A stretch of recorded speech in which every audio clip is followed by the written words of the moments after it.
Yes, people. Joshua Hart from GTH Boxing. How are we? Hope you had a good weekend. We had bits of boxing at the weekend, didn't we? We had bits. We had. What did we even? I don't even know what we had. Um, Obviously we saw some good content last week actually on the channel. We actually had a good week of content. We had the Usyk Dubois press conference on Thursday, which was unbelievable. I think that might have been the real breakthrough for me. I think that might have been the real breakthrough for the channel. Um, the videos were like solid for views for me, like 50, 60, 70 views. I think it's solid. Um the one with Alex Krashuk, that one did unbelievable numbers. That one's on as I'm recording this, if it loads. 787. Um then one with Dev Sarni's on 54, which is quite good, and then 59 with Carl Frampton. So it's solid. And we gained about 7 subscribers from it, which obviously again is solid. So up to 412 now. We were on 413, but we lost a subscriber. Rest in peace, that subscriber. Hope their life is much better now that they are unsubscribed. Heartbreak for me though. Fucking heartbreak. But yeah, let's talk about what has been announced over the last week. So obviously at the weekend we saw the big talking point. I think was obviously Alicia Baumgardner versus Christina Nadatu. But I think it was more Andy Cruz's pro debut. And my oh my, did he look good? He looked special. He looked fantastic. Yes, he didn't get the stoppage, but when he's going in there with a man like Burgos, you're not expected to get the stoppage. Um, but getting those 10 rounds is very good. It's perfect, I'd say. Obviously, Juan Carlos Burgos has never been stopped. Every single fight that he's lost has gone the distance. Um, Obviously, Andy Cruz on two of the judges' scorecards picked up all 10 rounds. Two judges had it 100 to 90, and then the other judge had it 98 to 92. I can't really disagree with 100 to 90 scorecard. I stayed up for that fight. I missed the Baumgartner fight, so I had fell asleep by this point. But Andy Cruz was fantastic. As we saw Jermaine Franklin as well. Jermaine Franklin was solid. He looked really good. But Isaac Munoz was he was an awkward. He was a good customer. Like he actually came and gave it. Um, Fantastic chin, took everything. And he didn't gas out either. I thought he was really good. I think he'd be good for a good person to use to test these up and coming heavyweights. I know Jermaine Franklin's not necessarily up and coming. He more needed just to have an opponent. Obviously, Munoz got brought in on very late notice, didn't he? Sorry, it is absolutely hot today. It's boiling, not boiling, but I'm sweating. I'm sweating. Um, but yeah, Munoz was very solid. He was very solid. And then we saw Jericho Quinn versus Carlos. I don't know how to say his name. Moika. I'm sorry if I said that wrong. I really apologize. Um, I think the scorecards are a tad bit dodgy for this one. 96, 94, 97, 93. I can understand. But 100 to 90 for fucking O'Quinn, I think is a bit of a mm, mm, not a great scorecard. But this is boxing. What do we expect? Nothing less. We also had Kingpin. Obviously, I'm not a man who massively covers the YouTube side of things when it comes to YouTube boxing, but I do want to talk about Kenny because that was a solid performance. I watched Kenny as well while watching the Josh Kelly card, and I'll talk about the Josh Kelly card in a sec. But Kenny was ridiculous. I think that might probably be the best performance we've ever seen in influencer boxing. Um, and you just couldn't fault it. It was fantastic. He was unbelievable. Um, Literally went in there to Ireland against a full crowd of Brazilians because the Brazilians just somehow bring numbers everywhere. Yeah, he looked so good. Um, as for the Josh Kelly card, I could have been there, but I ended up not making it. Um, Maybe for the better. Let's just say that. It may be for the better. It wasn't the greatest of shows, if we're being honest. Obviously, Josh Kelly won a unanimous decision, a very wide unanimous decision. Not again, it's just not a lot to talk about with it. Obviously, Kes Ashfaq versus Liam Dillon was a good fight, though. That was a good fight. Um, but obviously, Ashfaq lost, got dropped twice, and lost a split decision. Good fight, though. Seriously good fight. Probably the best fight on the card. Steve Robinson versus Franklin Ignatius. I'm happy to see Franklin Ignatius get the win. I like Franklin Ignatius. But it was certainly not the greatest of fights. Um, yeah, there's really not a lot to say about the card. It, it was just a bit bang average. Troy Williamson returned, Samuel Antwi returned, Sammy Ranty looked good though. He looked quite good. He got a nice little stoppage, good little knockout. Um, but apart from that, it was a bit of a mm. But yeah, let's talk about the news from this week. Now, obviously, we had two fights announced for the AJ versus Dillian Whyte 2 undercard in Hrgovic versus Dempsey McKean, and then Johnny Fisher versus Harry Armstrong. I'm very excited to see Johnny Fisher finally get his chance to fight for a title. Obviously, he's 9-0 now, I want to say 9-0. He, like he said himself, he's done his apprentice, he's done his apprenticeship. He's ready for those fights, and I like the way he's going down the traditional route of it. He's getting the southern area, then he'll go for the English, then the British. And who knows how far he can go? Because I think Johnny Fisher's got the good. He's got a good team around him.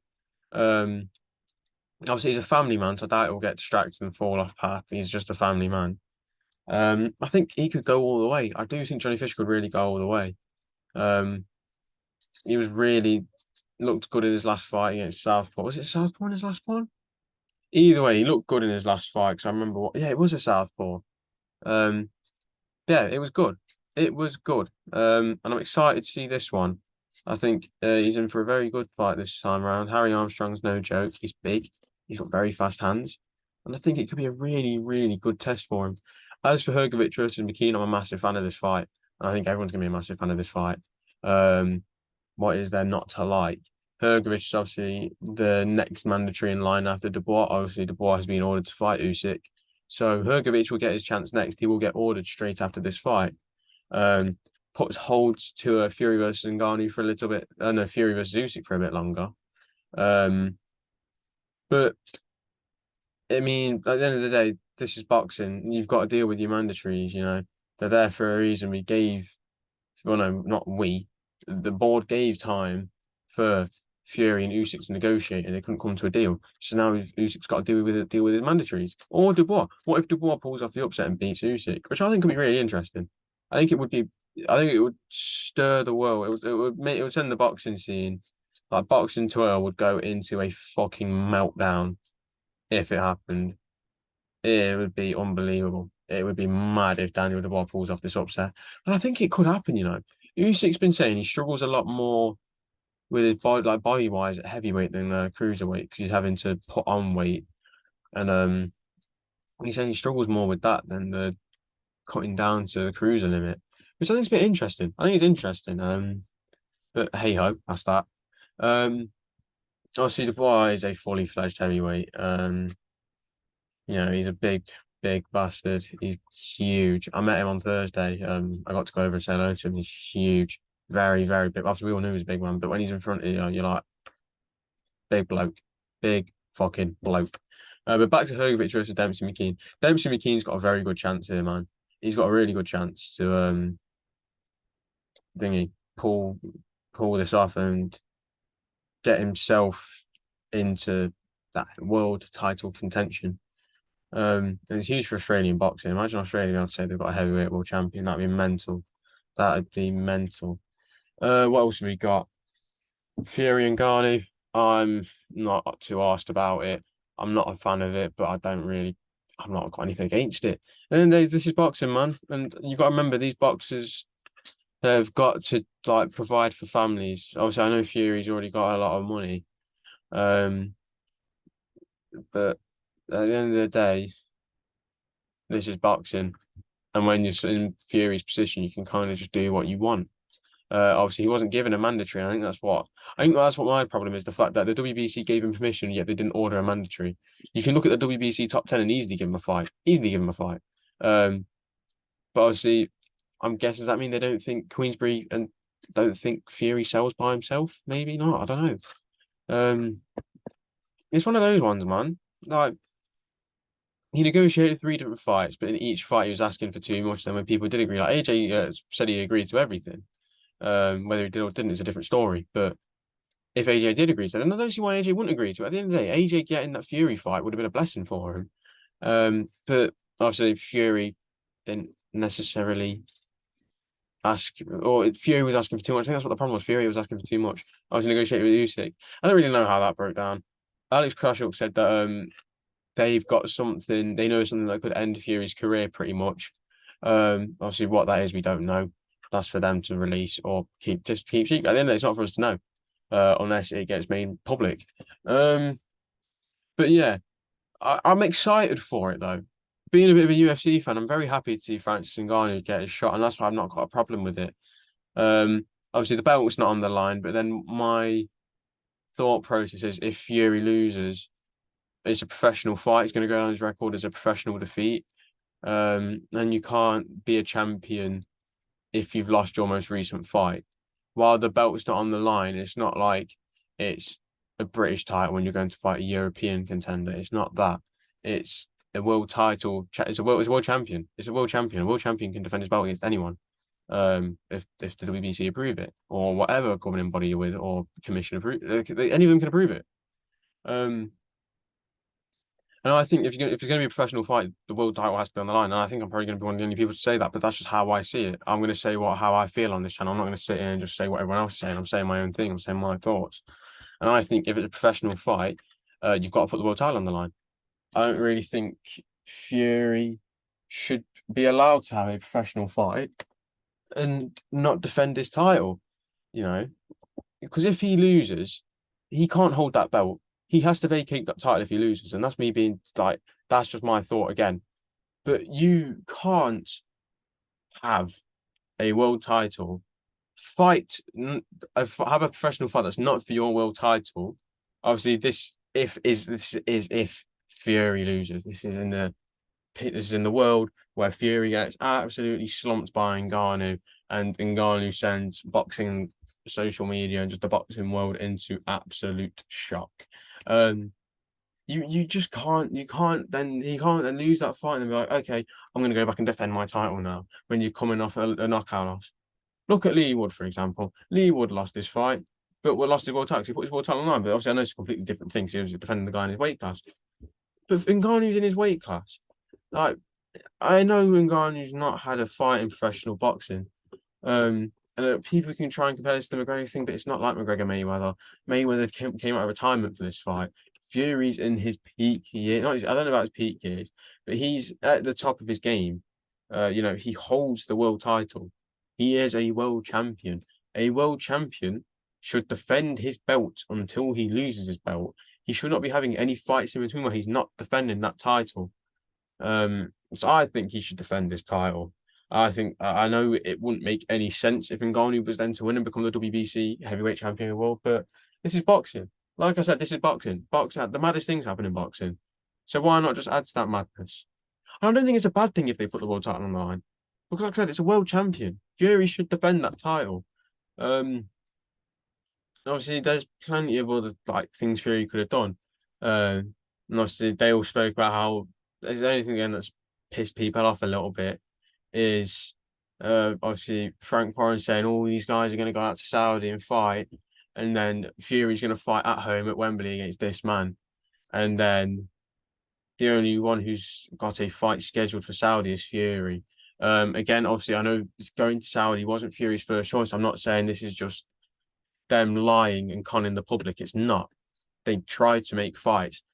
Forget the demands and forget the contract negotiations. They tried to make the fight. You cannot not say that there was no attempt. There was an attempt, whether it was a piss poor attempt or a fantastic attempt. It was an attempt. They tried to make the fight. Fights didn't get made. They tried 3 different times. Boo hoo. But I'm sure they could have still found someone else to fight. Give old Derek Chisora. I'm joking. We're not giving Derek Chisora another ring. We're going to let Derek be safe for now and wait for his fight on August 12th. But you know what I mean? There's a WBC ranking for a reason. So fighters, you can kind of get an idea of who you're going to be fighting. That's what the rankings is there for. If you're not going to fight anyone that's not ranked, what's the point of the rankings? What is the point? But yeah, I think it's interesting. We're all going to sit here and say we're not going to watch it, but let's be fucking real. We're all going to watch it. And I'm going to be there for the press tour. If they do the press tour and bring it to the UK, London and Queensbury have it, I'm there, man. I'm there. I'm going. I don't care. But yeah. Any other news? Smith Eubank 2 is supposedly taking place on September 2nd. This is just a messy situation. It's just getting a little bit what is actually going on at this point? I don't even know what's going on. I'm hearing on one side that Eubanks fighting Conor Benn on September 23rd at Tottenham Stadium or Wembley. Then I'm hearing he's fighting Chris Eubank at the Manchester Arena or the O2. I mean, Liam Smith. Yeah, Liam Smith versus Chris Eubank. I don't know if I said that or not. But obviously, I feel a bit bad for Eubank because I'm sure, obviously, he's tweeting that he's fighting Liam Smith, but who knows, man? I mean, at the end of the day, Wasserman have got to do what's best for their fighter, and I don't think they want to delay his career. So they're going to try and get a fight booked as soon as possible. And if you want to book a fight as soon as possible, then you've got to go to Liam Smith. We're not sure about Conor Benn's situation yet. It looks like he's getting cleared. He said he's been posting about how he's, he put a story out the other week, and today's a good day.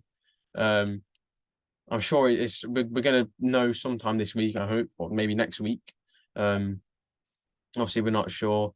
You've got to wait for all the legal letters to be written and everything. But I would rather see Eubank versus Ben. I think Smith Eubank was a very decisive finish.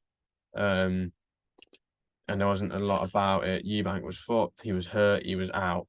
And yeah, there wasn't a lot to it. But we'll have to see what happens, man. We'll have to just see what happens. I think that's about it from me. Obviously, we're getting there. We're pushing on still.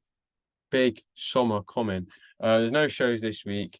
I doubt there'll be a lot of videos again this week. Unless I pull some online interviews or something. But if not, we've got Telford next week. We'll be in Telford for Liam Davies versus Jason Cunningham. The first fight. Well, actually, tomorrow is the rebranding. It's the switch from BT to TNT Sport. Tomorrow is the day. I think. So yeah, obviously the first Queensbury show on TNT. Liam Davies, Jason Cunningham, Telford. I'm very excited for it, as we all know. I'm buzzing for it. But yeah, exciting times ahead, man. We've got a big summer ahead, big summer of fights. We've got obviously Telford, probably the week off August 5th. I don't really think there's any shows going on that night because I think shows would have been announced by now if anyone was going on August 5th. Obviously, you got Jake Paul versus Nate Diaz, haven't you? I mean, I'm not going to be going to that, am I? He's in Dallas. I'm not going to make out Dallas. Then we've got the AJ fight week. Hopefully, I can get onto something for the AJ fight week. I'd love to. But obviously, I understand it's a huge fight. And if I don't get on, I'm not going to sulk about it because I'm still a beginner, realistically. I'm 5 months in, but I'm still at the very bottom of this journey, man. I'm still at the very, very bottom level when it comes to, I don't know, not the bottom level. I said that wrong. I'm not on the bottom level because, I'm getting access to all these big shows. But you know what I mean? Compared to when you look at all the other boxing channels and outlets, they're a lot bigger than me. They're a lot more credible than me. So they'll get in. But those nights will come, man. We'll have big pay-per-view nights being covered on this channel very soon. August 9th, obviously we've got Matchroom, Birmingham, Next Gen. Allow your five versus Tommy Frank. I think it's a good card. I think it's a good card for a Next Gen. I'm excited for it. I feel like Johnny Fisher would have slotted in a little bit better on that one. Just I don't really think there was any need to put Johnny Fisher on the O2 card, the AJ one. Unless it's to build his global profile, possibly. I'm guessing that's Matchroom's plan here to try and now build Johnny Fisher's global profile. So I'm sure he'll be on the main card. They're not going to put Johnny Fisher on before the bell. Let's not fucking take the piss. So yeah, he'll be on the main. Yeah, it's probably to build his global profile more than it is he's built himself in the UK now. Who knows? Might actually.